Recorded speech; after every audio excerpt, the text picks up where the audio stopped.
Welcome বন্ধুরা, Rumpa's healthy food চ্যানেলে সবাইকে স্বাগত। আজ আমি আপনাদের কাছে নিয়ে এসেছি মটনের পাতলা ঝোল। আজ তো পয়লা বৈশাখ, তো পয়লা বৈশাখে এইরকম পাতলা সুস্বাদু রেসিপি যদি আপনারা করতে পারেন তো খুব ভালো লাগবে। আর বাঙালিদের তো কোথায় আছে, প্রথম দিনটা ভালোভাবে খাওয়া দাওয়া, ভালোভাবে ঘোরাফেরা করে কাটালে পুরো বছরটা আমাদের ভালো কাটে। তাই সবাই ভালো থাকুন, সুস্থ থাকুন ও ভালোভাবে ঘুরতে যান। পুরো বছরটা যেন আপনাদের সবার খুব ভালো কাটে। আর আমি মটনের পাতলা ঝোল বানানোর জন্য 1 কিলো মটন নিয়েছি। তার মধ্যে পরিমাণ মতো লবণ, হলুদ, রসুন আদা পেস্ট, আর তার মধ্যে দিয়ে দেব সরষের তেল। দিয়ে আমি এটা ভালো করে ম্যারিনেট করে নেব। এটা ম্যারিনেট করে আমি আধ ঘন্টা রেখে দেব। আর মটনের পাতলা ঝোল বানানোর জন্য নিয়েছি ফোড়নের জন্য এলাচ, লবঙ্গ, দারচিনি, তেজপাতা, লঙ্কা, আর কুচানো পেঁয়াজ, পেঁপে, আলু, মিট মশলা, আর রসুন আদা পেস্ট, কুচানো ধনেপাতা, লবণ, হলুদ, জিরে ধনে পাউডার, গরম মশলা পাউডার, সরষের তেল, কাশ্মীরি রেড চিলি পাউডার, আর কুচানো টমাটো, টক দই। এখন আমি ইন্ডাকশানে বানাচ্ছি। ইন্ডাকশানে আমি কড়াইটা বসিয়ে দিলাম, আর তেল একটু দিয়ে আমি আলুটা লাল লাল করে ভেজে তুলে নেব। তার মধ্যে পরিমাণ মতো লবণ ও হলুদ দিয়ে আমি ভেজে তুলে নিচ্ছি। আর পেঁপেটা এখন ভাজছি না, পেঁপেটা আমি একবারে দিয়ে দেব, ভাজবো না।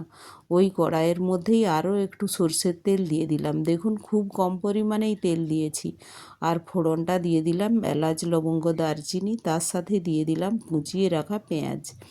এটা ভালো করে আমি ভেজে নেব। আর পরিমাণ মতো আমি লবণ দিয়ে দিলাম, যাতে পেঁয়াজটা একটু তাড়াতাড়ি ব্রাউন করে ভেজে নেওয়া যায়।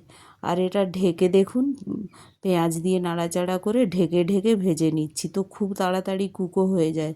আর এখন তো গ্যাসের প্রবলেম, তো আপনারা এইভাবে ঢেকে ঢেকে বানালে দেখবেন তাড়াতাড়ি বানানো হয়ে যাবে। তো এখন এর মধ্যে দিয়ে দিলাম কুচিয়ে রাখা ধনেপাতা। ধনেপাতা আমি দুবার ইউজ করব। এখন একবার পেঁয়াজের সাথে দিয়ে আমি একটু ঢেকে ফ্রাই করে নিলাম। আর এটা নাড়াচাড়া করে করতে করতেই এর মধ্যে আমি এইভাবে ঢেকে ঢেকে কয়েকবার ঢেকে ঢেকে দেখুন পেঁয়াজটা ব্রাউন করে ভেজে নিচ্ছি। যখন পেঁয়াজটা আমার ব্রাউন করে ভাজা হয়ে গিয়েছে, তখন ওর মধ্যে এখন দিয়ে দিলাম জিরে ধনে পাউডার, আর দিয়ে দিলাম রসুন আদা পেস্ট। এটা দিয়ে এর মধ্যে দিয়ে দেব কাশ্মীরি রেড চিলি পাউডার। এটা দিয়ে ভালো করে আমি নেড়ে নেব। আর এই সময়ই এর মধ্যে দিয়ে দেব পরিমাণ মতো হলুদ। মশলাটা কষার জন্য হলুদ যতটা লাগবে সেই পরিমাণে দেব, কারণ আমার মটনটায় তো ম্যারিনেট করার সময় হলুদ দেওয়াই হয়েছে। তো এইভাবে দিয়ে এর মধ্যে দিয়ে দেব।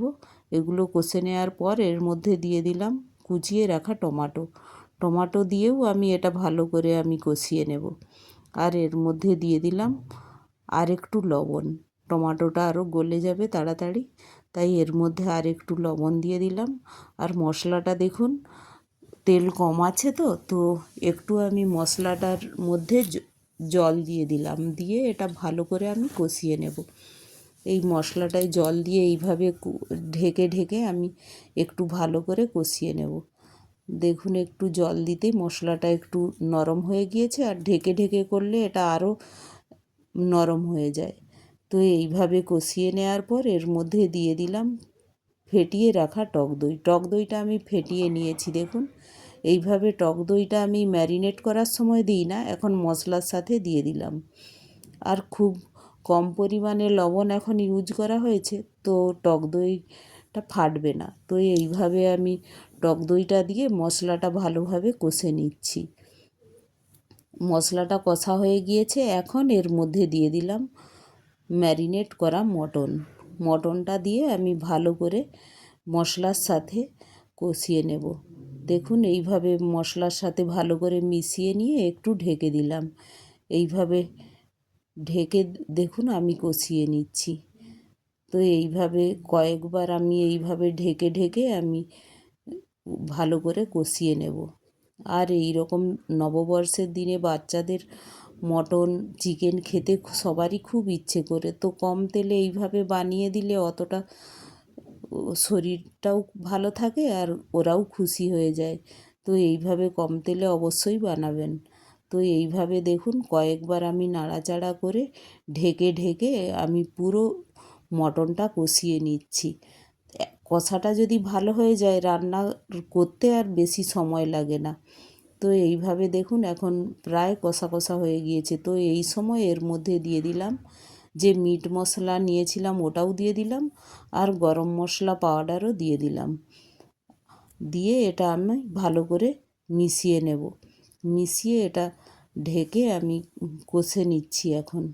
ঢেকে ঢেকে এটা ভালো করে কষে নেব। আর এটা যখন কষা হয়ে যাবে ভালো করে তখন এর মধ্যে দিয়ে দেব পেঁপেটা। পেঁপেটা দিয়ে আমি ভালো করে নাড়াচাড়া করে নেব। এইভাবে পেঁপেটা দিলে মটনটা সেদ্ধ হতে খুব বেশি সময় লাগে না, কারণ পেঁপের মধ্যে যে আঠা আছে সেটাতে মটন তাড়াতাড়ি সেদ্ধ করিয়ে দেয়। তাই এইভাবে পেঁপেটা দিয়ে আমি নাড়াচাড়া করে একটু ঢেকে আমি একটু মটনের সাথে কষে নিলাম।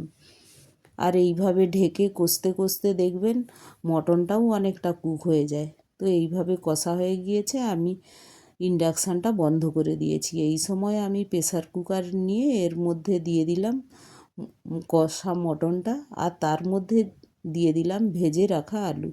আলুটা লাস্টেই দিলাম কারণ আলুটা তো ভাজা হয়ে গিয়েছে, তো মটনের সাথে এটা ঠিকঠাক করে যাতে কুক হয়ে যায় তার জন্য লাস্টে আলুটা দিয়ে আমি পরিমাণ মতো জল দিয়ে এর মধ্যে ধনেপাতা কুচি দিয়ে আমি বন্ধ করে দিলাম। বন্ধ করে আমি দেখুন গ্যাসের ওভেনে বসিয়ে দিলাম। আর গ্যাসের ওভেনে আমি 2টো সিটি দিয়ে দিয়েছি। দেখুন 2টো সিটি দেওয়ার পরে মটনটা কিভাবে কুক হয়ে গিয়েছে দেখুন। কালারটা দেখছেন কত, খুব কম তেল দিয়েছি কিন্তু মটনটা যেহেতু চর্বি ছিল তো উপরে একটু তেল ভেসে উঠেছে। তো আপনাদের দেখিয়ে দিচ্ছি দেখুন কিভাবে কত সুন্দর বয়েল হয়ে গিয়েছে 2টো সিটিতে। তো অবশ্যই এইভাবে একবার বানাবেন। আর আমার রেসিপিগুলো যদি ভালো লাগে একটি লাইক শেয়ার ও সাবস্ক্রাইবও করে দেবেন। Thank you. আর সবাই খুব ভালো কাটান, ভালো